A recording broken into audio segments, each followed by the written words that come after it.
ఒక చిన్న విషయం చెప్తాను. మీరు నా వీడియో ట్రోల్ చేయకుండా చూడండి. ఏంటంటే అమ్మాయిల కోసం ఈ వీడియో చెప్తాను. మన తల్లిదండ్రులు మనల్ని కని పెంచి పెద్ద చేసి చదివించి ప్రయోజకుల్ని చేసి మనకు ఏజ్ రాగానే పెళ్లి చేయాలి అని ఆలోచిస్తారు.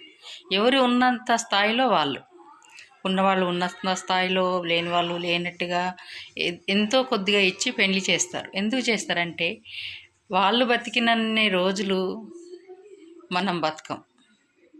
పిల్లలు నిండు నూరేళ్ళు పచ్చగా సంసారం చేసుకుంటూ పిల్ల పాపలతోటి ఉండాలి, మన ఏజ్ పెద్దగా అయిపోతుంది, మనం వాళ్ళ సంసారాన్ని కళ్ళారా చూసుకోవాలి అని చేస్తూ ఉంటారు పెళ్ళిళ్ళు.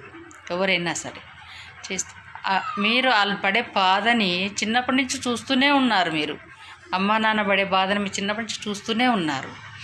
పెళ్ళి చేసుకున్న తర్వాత మీరు చిన్న చితక గొడవలకి అలిగి గొడవ పెట్టుకొని అత్తమామంతోటి భర్తతోటి గొడవ పెట్టుకొని మళ్ళీ వచ్చి గుండెల మీద భారంలాగా మళ్ళీ అమ్మ నాన్న మీ దగ్గరే ఉంటున్నారు.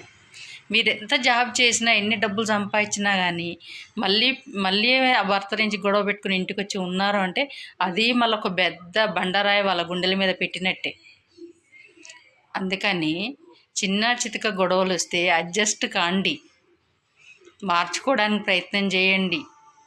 మీ భర్త ఏమన్నా అటు ఇటు తప్పటడుగులు వేస్తూ ఉంటే మీరు సరి చేయండి.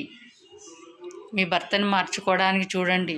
నిజంగా మీ భర్తతో టార్చర్ ఉంటే, నిజంగా మీ అత్తమామతో టార్చర్ ఉంటే ఎవ్వరూ ఉండమని చెప్పారు. అక్కడ నాతో శుద్ధాగా వెళ్ళిపోయి అమ్మగారింటి కాడనే ఉండమంటారు. ఏదో ఒక సెటిల్మెంట్ చేసుకోమంటారు. విడాకులు సెటిల్మెంట్ చేసుకొని హాయిగా హ్యాపీగా ఉండమని చెప్తారు. కానీ ఈ కోట్ల కేసులు వేసి కోట్ల చుట్టూ తిరుగుడు, నువ్వు తిరుగుడు, వాళ్ళు తిరుగుడు, నువ్వు పెద్ద టైం వేస్ట్ కదా. ఇది టైం వేస్ట్ కదా. వద్దనుకున్నప్పుడు చాలా విడిపించుకోవడమే బెటరు. కానీ వాళ్ళనే ఎందుకు ఇబ్బంది పెట్టాలి, నువ్వెందుకు ఇబ్బంది పడాలి చెప్పండి. చిన్న విషయాలకి గొడవలు పడి అమ్మగారింటికి రాకండి. వాళ్ళ మీద మళ్ళీ గుండెల మీద భారంగా ఉండకండి.